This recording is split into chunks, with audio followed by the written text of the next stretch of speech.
So எதிர்நீச்சல் சீரியல்ல பார்த்தீங்கன்னா, அடுத்தடுத்து என்ன நடக்க போகுது அப்படிங்கிறத பார்க்கலாம். விசாலாட்சியே வந்து ஒரு வழியா வந்து ஊருக்கு போற நேரம் வந்துருச்சுங்க. அண்ட் அது மட்டும் கிடையாது, அந்த சீன்ல எல்லாருமே பயங்கரமா அழுதுருப்பாங்க. இத பார்க்கும்போதே வந்து ரொம்பவே சென்டிமெண்டலா தான் இருந்துச்சு. ஏன்னா, இவ்ளோ நாள் வரைக்கும் பார்த்தீங்கன்னா, விசாலாட்சிய எல்லாருமே எல்லாருமே இல்ல, கதிர் பார்த்தீங்கன்னா ரொம்பவே திட்டிட்டு தான் இருந்தாரு. ஸோ ஜனனிக்கு சப்போர்ட் பண்றதுனால விசாலாட்சிய வந்து ஒரு ஆளே கிடையாது. போயும் அவளுக்கு போயிட்டு நீ சப்போர்ட் பண்ணிக்கிட்டு இருக்க. கண்டிப்பா வந்து உன்ன நடு தெருவுல தான் கொண்டு வந்து விட போறாங்க. அப்படின்னு பார்த்தீங்கன்னா, கதிர் வந்து ரொம்பவே விசாலாட்சிய திட்டிட்டு தான் இருப்பாரு. அது மட்டும் கிடையாது. விசாலாட்சி கூட வந்து நம்ம ஜனனிக்கும், சக்திக்கும் மட்டும் தான் சப்போர்ட் பண்ணி பேசுவாங்க. மத்த எல்லாரையுமே கேவலப்படுத்தி தான் பேசுவாங்க. ஆனா இந்த டைம் வந்து பார்த்தீங்கன்னா, ரொம்பவே எமோஷனலா கொண்டு போயிருந்தாங்க. ஸோ இன்னைக்கு வந்து என்ன நடக்கும் அப்படின்னா, காலையிலேயே வந்து நம்ம விசாலாட்சி கிளம்பணும் ஊருக்கு அப்படிங்கிறதுக்காக, பெட்டி படுக்கை எல்லாத்தையுமே வந்து எடுத்துட்டு வெளியில வருவாங்க ரூம விட்டு. வந்தோனே வந்து மீனாட்சி அம்மன் படத்த பார்த்துட்டு நல்லபடியா வந்து சாமி கும்பிடுவாங்க. ஸோ சாமி கும்பிட்டுட்டு அதுக்கப்புறம் பார்த்தீங்கன்னா, எல்லார்கிட்டயுமே வந்து ரொம்பவே அமைதியா, ரொம்ப சாந்தமா பேசுவாங்க. "நான் ஊருக்கு கிளம்ப போறேன்ப்பா. அதனால நான் போயிட்டு வந்துடுறேன்." அப்படிங்கிற மாரி சொல்லுவாங்க. ஸோ எல்லாருக்குமே என்ன சொல்றது அப்படின்னே வந்து தெரியாது. எல்லாருமே அமைதியா நின்னுகிட்டு இருப்பாங்க. நம்ம ஞானம் பார்த்தீங்க அப்படின்னா, "அம்மா இங்க பாருங்க. நீங்க அவசியமா ஊருக்கு போய் தான் ஆகணுமா? இங்கேயே இருக்கலாம்லம்மா? எதுக்காக இப்போ திடீர்னு இப்படி போகணும்னு நெனைக்கிறீங்க? ஏம்மா நாங்க யாருமே உங்கள நல்லா பார்த்துக்கலன்னு நெனைக்கிறீங்களா?" அப்படின்னு கேட்கும்போது, "இங்க பாருப்பா, நான் யாரையுமே எப்பயுமே எந்த தப்பும் நான் சொல்லது கிடையாது. அது மட்டும் கிடையாது. நீங்க எல்லாருமே நல்லபடியா ஒண்ணா, ஒத்துமையா இருக்கணும். அதுதான்ப்பா என்னோட ஆசை. அதுதான் நடக்கணும்னு நான் எதிர்பார்க்கிறேன்." அப்படிங்கிற மாரி சொல்றாங்க. ஆதிகுணசேகரன் எதுவுமே சொல்லாம ரொம்ப அமைதியா, வருத்தத்தோட உட்கார்ந்துகிட்டு இருக்காரு. ஸோ அவங்க பக்கத்துல போயிட்டு நம்ம விசாலாட்சி வந்து அவர அவர அவர் கைய புடிச்சுட்டு பேசுறாரு. "இங்க பாருப்பா, நீ எனக்கு மூத்த பிள்ளை தான். என்னைக்குமே உன்ன நான் வந்து வெறுக்க போறதே கிடையாது. இந்த குடும்பத்துல இருக்கிற எல்லாருமே சந்தோஷமா இருக்கணும். அதுக்காக நீ நெறைய விஷயங்கள் பண்ணியிருக்க. இல்லன்னு சொல்லல. இருந்தாலும் இதுக்கப்புறமாவது எல்லாரையுமே புரிஞ்சு, அனுசரிச்சு நீயும் நடந்துக்கணும்." அப்படிங்கிற மாரி சொல்றாங்க. "அம்மா உங்க கூட இல்லன்னு சொல்லிட்டு நீ கவலைப்படாதப்பா. இந்த குடும்பத்துக்கான ஆணி வேரே நீ தான்." அப்படிங்கிற மாரி சொல்றாங்க. இத கேட்ட ஆதி குணசேகரன் ரொம்பவே பார்த்தீங்கன்னா, கண்ணீர் விட்டு அழுக ஆரம்பிச்சுடுறாரு. "அழுகாதப்பா. என்னைக்கா இருந்தாலும் நான் உன் அம்மா தான். நீ என் புள்ள தான். இது மாறப்போறது கிடையாது. நான் ஊருக்கு தான் போப்போறேன். மத்தபடி என் மனசு எப்பயுமே இங்க மட்டும் தான் இருக்கும்." அப்படிங்கிற மாரி சொல்றாங்க.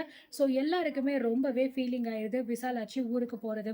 ஆளுக்கு ஆளுக்கு பார்த்தீங்கன்னா, ஒரு பக்கம் கண்ணீர் விடுறாரு. நம்ம ஞானம் பார்த்தீங்கன்னா, அழுகவே ஆரம்பிச்சுடுறாரு. "ஏம்மா, எதுக்காக எங்கள விட்டுட்டு போணும் அப்படின்னு நெனைக்கிறீங்க? நீங்க இங்கேயே இருங்க. நாங்க உங்கள எதுவுமே சொல்ல மாட்டோம். நல்லபடியா உங்கள பார்த்துக்கிறோம். இதுக்கப்புறமும் உங்களுக்கு எந்த விதமான கஷ்டமும் நாங்க தரமாட்டோம்." அப்படிங்கிற மாரி சொல்றாரு. ஸோ உடனே பார்த்தீங்கன்னா, நம்ம ஞானத்துக்கு பக்கத்துல போயிட்டு, "இங்க பாருப்பா, நான் வந்து நீங்க இப்படிலாம் பண்றீங்க அப்படிங்கிறதுக்காக நான் ஊருக்கு போல. இப்ப தான் எனக்கு வாழ்க்கையில தடவ இந்த ஊர விட்டோ, இந்த வீட்ட விட்டோ எனக்கு போறதுக்கான வாய்ப்பு கிடைச்சிருக்கு. இவ்ளோ வருஷம் வரைக்கும் இந்த வீட்ல நான் இருந்துட்டேன். இந்த வீடு தான் என் உலகம். என் குடும்பத்துல இருக்கிறவங்க தான் என் உலகம் அப்படின்னு நெனச்சு நான் வாழ்ந்துகிட்டு இருந்தேன். வாழ்க்கையில தடவையா இந்த ஊர விட்டு, இந்த மதுரைய விட்டு நான் வெளியூருக்கு, அதுவும் விமானத்துல போறதுக்கான வாய்ப்பு கிடைச்சிருக்கு. இந்த ஒரு வாய்ப்பையாவது நான் பயன்படுத்திக்கணும். எனக்கு புடிச்ச மாதிரி ஒரு வாழ்க்கை. கொஞ்ச நாள் நான் வாழணும் அப்படின்னு நெனைக்கிறேன். இதுல ஏதாவது தப்பு இருக்கா? அப்படிங்கிற மாரி கேட்குறாங்க. ஸோ விசாலாட்சி கேட்குற விஷயம் எல்லாருக்குமே வந்து கொஞ்சம் நியாயமா தான் படுது. ஏன்னா உண்மைய சொல்லணும்னா, பல வருஷமா விசாலாட்சி இந்த வீட்ல இருக்காங்க.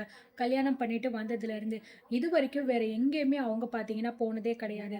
வாழ்க்கையில தடவ அவங்க சிங்கப்பூர் வந்து போக போறாங்க. ஸோ அதனால நம்ம ஞானம் பார்த்தீங்கன்னா ரொம்பவே அழுக ஆரம்பிச்சுடுறாங்க. விசாலாட்சியுமே அவங்கள கட்டி புடிச்சு அழுகுறாங்க. "நீ எதுக்குமே கவலைப்படாத ஞானம். கண்டிப்பா நீ ஆரம்பிக்கிற தொழில் உனக்கு ரொம்ப நல்லபடியா அமையும். எத பத்தியும் நினைக்காம நல்லபடியா தைரியமா உன் தொழில நீ ஆரம்பி.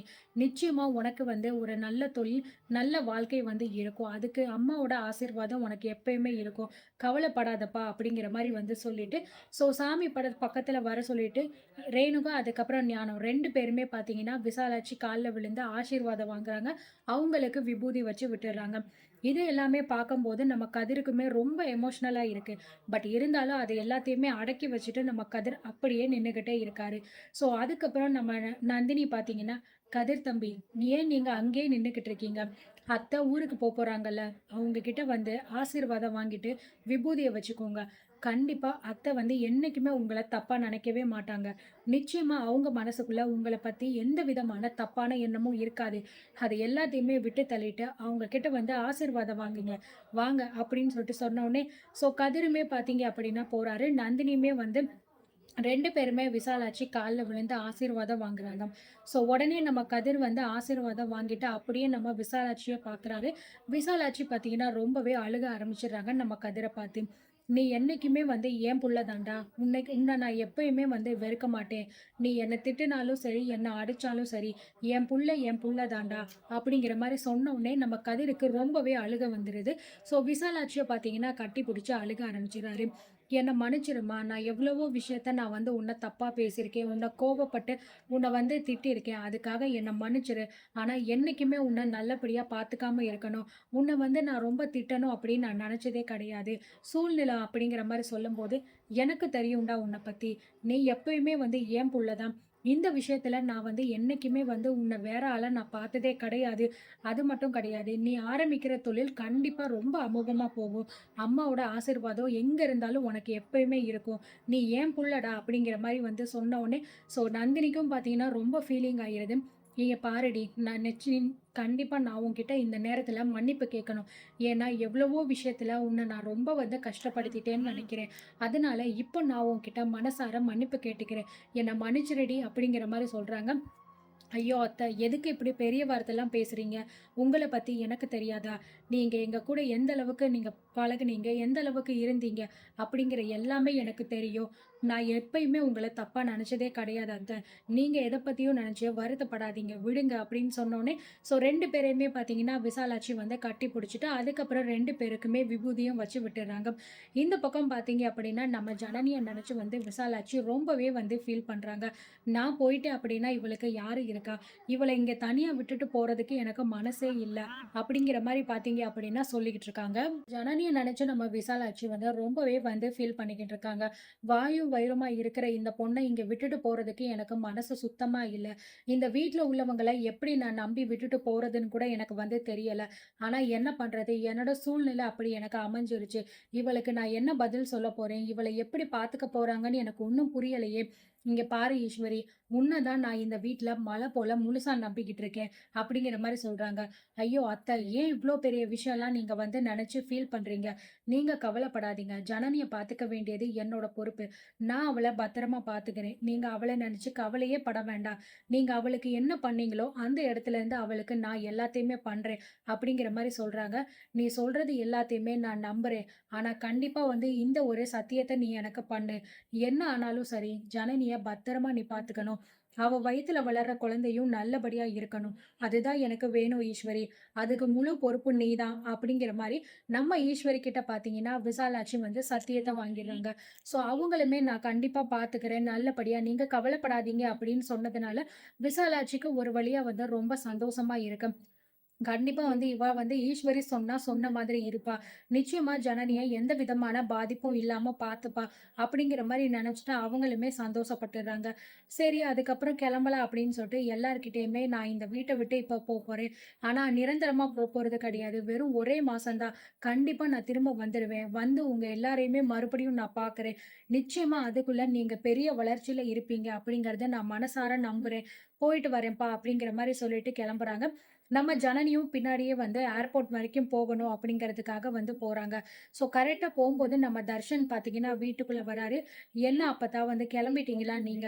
நானும் உங்க கூட வரேனே ஏர்போர்ட் வரைக்கும்" அப்படின்னு சொல்லும்போது, "இல்லடா தர்ஷா, அதான் உன் சித்தி என் கூட வராளே, அதுவே போதும். நீ நல்லபடியா வந்து உன்னோட வேலைய பார்த்து, உன்னோட வேலையில இன்னும் பெரிய ஆளா நீ முன்னேறிக்கிட்டே போகணும். என்ன நல்லபடியா இருக்கணும். உன் அம்மாவ, உன் அப்பாவ, தங்கச்சிய எல்லாரையும் நல்லபடியா பார்த்துக்கணும். சரியா?" அப்படிங்கிற மாரி வந்து அட்வைஸ் எல்லாம் பண்ணிட்டு, அவங்களுமே வந்து பார்த்தீங்கன்னா கிளம்பிர்றாங்க.